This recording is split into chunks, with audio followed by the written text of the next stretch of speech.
If you look at any photograph that has any power, usually you have not only the action that's going on, but you have a reaction among the other people who are visible in the frame. It's those reactions that make the action more meaningful. Most filmmakers, particularly in comedy, particularly comedy directors, will tell you that the comedy is in the reaction. I mean, if you have something happening, you're asking the audience to evaluate it.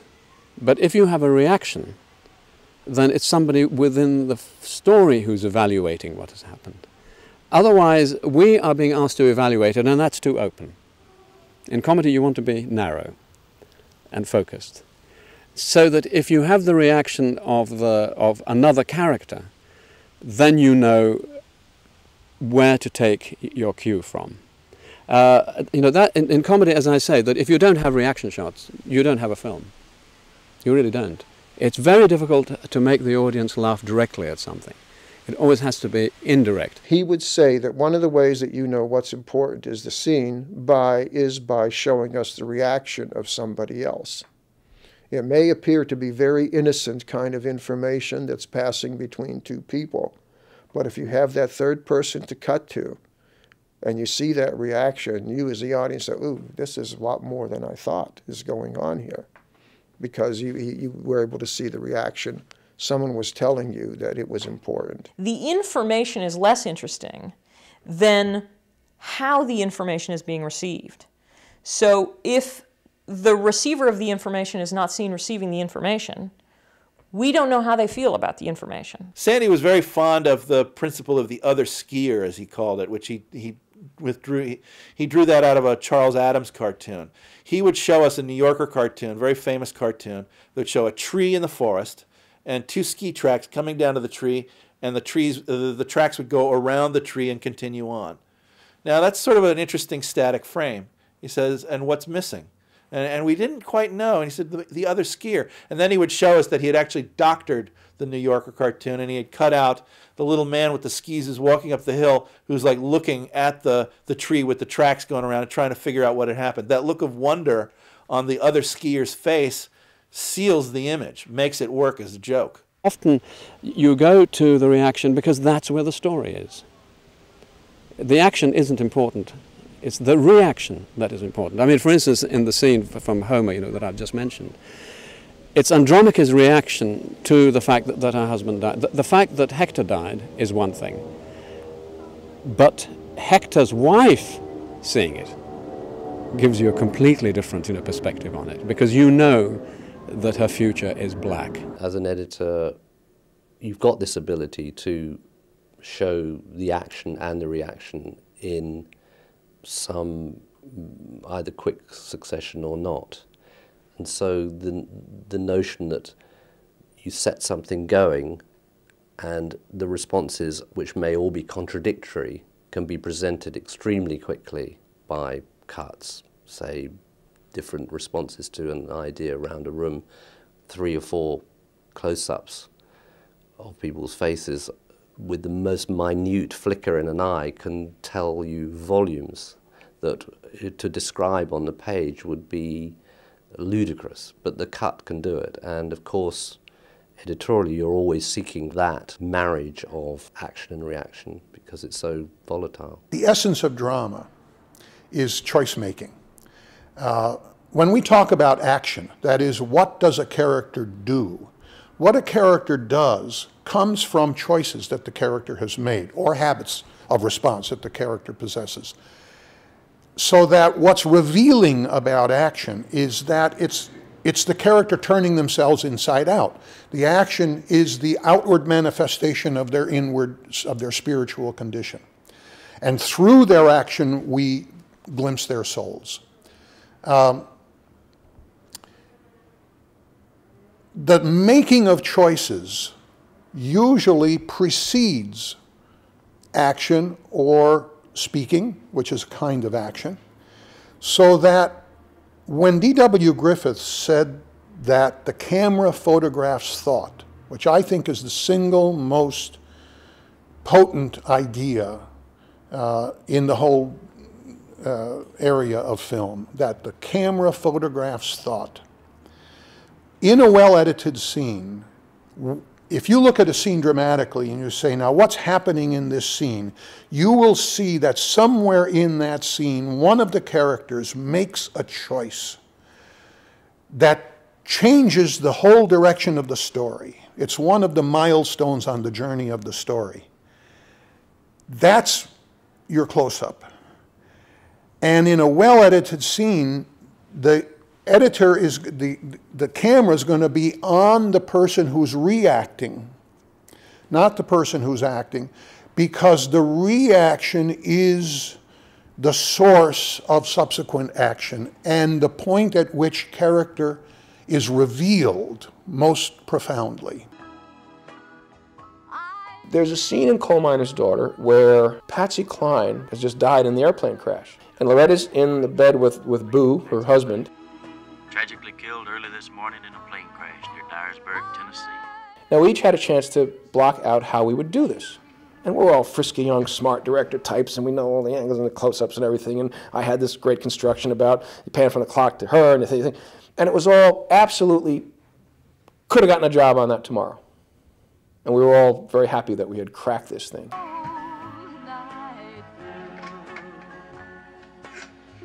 And Sandy listened to us play. He said, yes, but, you know, it's all off of him. This is his scene. She can't be dead. Let's go on shop. The shock of her learning about her best friend dying was all very obvious to us. How do you capture that? How do you evoke that on film? But he went right to the real issue. You play it off him. He's happy. He's containing his delight that finally he gets his wife back. Now that made it a scene. I know whenever I'd get Sandy in a cutting room working on one of my movies, watching over my shoulder, the thing he was always interested in was not being on the person who was talking.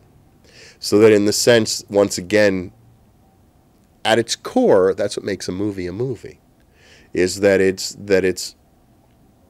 that you're doing what you can't do somewhere else. And I don't exist when I go to see a play watching the person who isn't talking. It's unnatural. It would take a kind of, I'd have to be really bored, because it's an unnatural act to stare at the person not physically and auditorially commanding my attention. And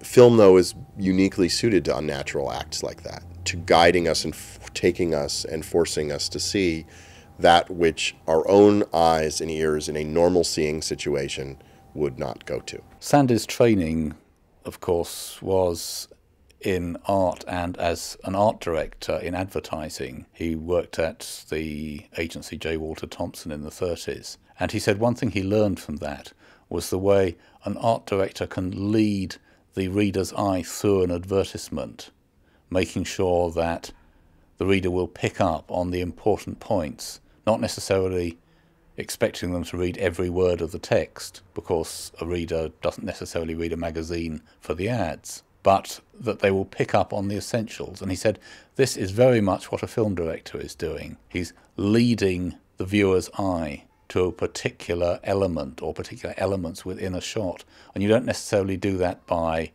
a close-up or by making them bigger or in some way artificially emphasizing them. You work out the path that the viewer's eye is going to take. He came from a visual arts and graphic background, and so he used that to explain, basically using typefaces. If everything is the same, you're not going to see anything. He felt that in film it was pretty much the same way, which was the basis, his basis for the need to understand film grammar.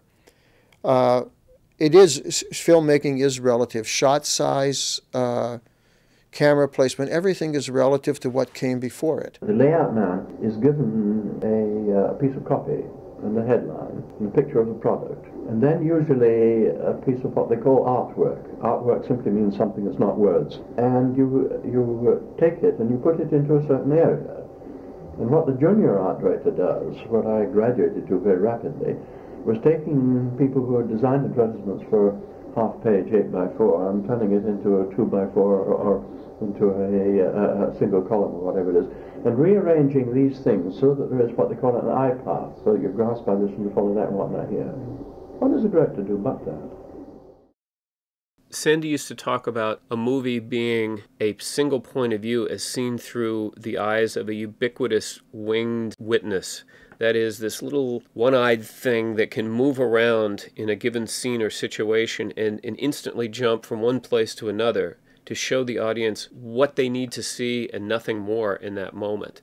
And that the job of a writer or director in conceiving a scene is to know where that little one-eyed guy needs to be.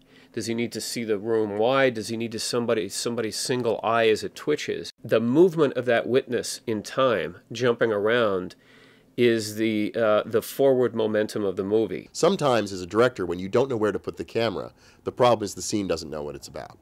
You know, it all gets back to the fact that if the scene doesn't have a point of view, if the scene doesn't have an internal conflict that's demanding where is the camera? If the camera is following, is that, you know, that little flying theater that he would draw that picture of, well, where would it naturally fly? It would gravitate. It's like a fly is attracted to sugar. This flying little camera would be attracted to drama.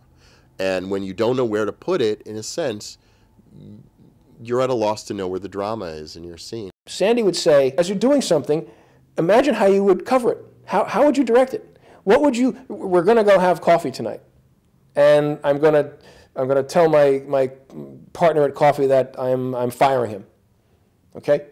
Well, obviously the immediate need of having to get through that experience, but in my head is still Sandy's little voice going, where's the camera? Where's the observer? What's interesting? I know it sounds silly, it sounds kind of nuts, but it's kind of a voice that's in there in an odd little way because it was in there for so long and it was so deep. How do you tell this story? What do I need to see? What's the dramatic thing happening here? I think Sandy's concept of a winged witness has stayed with me. It's a very odd activity, directing a film. In a way, it is collecting seashells. In a way, it's kind of flying about and grabbing moments. I've often thought, because I've gotten in conversations between old school and modern filmmakers, where I hear people debating the prevalence of the monitor on set. On many movie sets nowadays, there's a video tap through the camera where the director or other people can watch a kind of live feed of what's going on in the rectangle through the lens.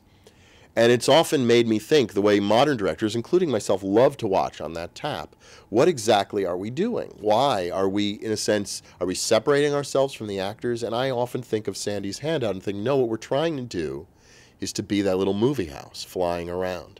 And in some very hermit-like way, we're trying to bury ourselves in this little rectangle and understand what all these cables and lights and activity and personal dramas and trailers, it automatically boils down to this thing going on in this little horizontal rectangle. Every cut should have a purpose.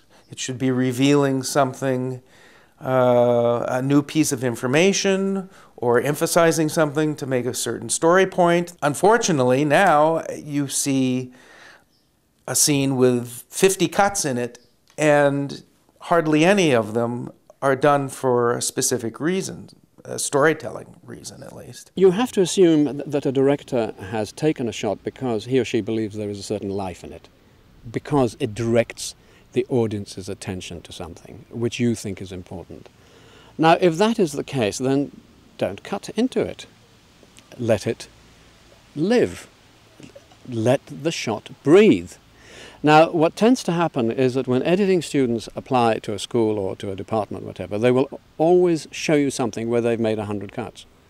Because they think, you know, that you're interested in editing, and by editing they think that you mean, and they mean, cutting as much as possible. And actually an editor is a person who has the kind of instinct to see a shot is giving a certain kind of dramatic information. And they want to let that live. Cutting is a more precise, refined stage of timing the splices. Editing is the principle of relationships. So there are people.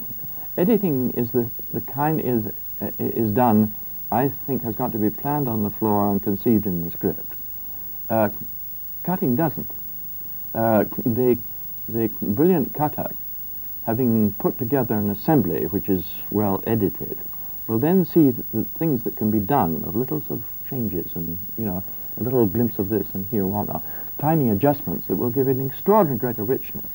That's an extra and a refined skill which goes beyond, or comes at a later stage, really, from the editing. When students would bring in their edits to class, and we would look at them, Sandy would have one of those little, those little crickets, those little clickers, and he would drive students crazy because he would stand there and he would click at the moment when there ought to be a cut. And it would click, click. And that had to do with Sandy's notion of editing, of planning sequences of shots. He has a couple things that he wrote about what makes an edit smooth, because an edit is it's disorienting. Prior to films, the advent of film and film editing, we had no experience of literally being jumped about in time. Well, to reduce that sense of disorientation, Sandy said, you need to make the edit in time for the audience to see what they need or want to see. Don't frustrate them by getting there too late. Don't get there too early. And by all means, don't try to preserve both performances. You've got to get there in time for the audience to see. And what makes an edit smooth is when you show them what they are demanding to know. What's that guy thinking? What does he think of this? What is he looking at? How does that affect her? You've got to make the cut in time for the audience to see that. And he would often talk about a tennis match. He said, if you're shooting a tennis match, if you wait until player A completes his serve, you will never see character B returning the serve. So get there, once you understand the serve is going to happen, then get there in time to see it hit, for the other person to hit it back. Creating that idea of the invisible witness also stressed a kind of ethic about when to cut, which is that he felt that when do you cut? It's when the witness cannot see anymore what it needs to see and must move on to the next thing. In other words, each edit must be, so to speak, justified by the angle that preceded it. Frankly, I think the best editor in the world is the audience.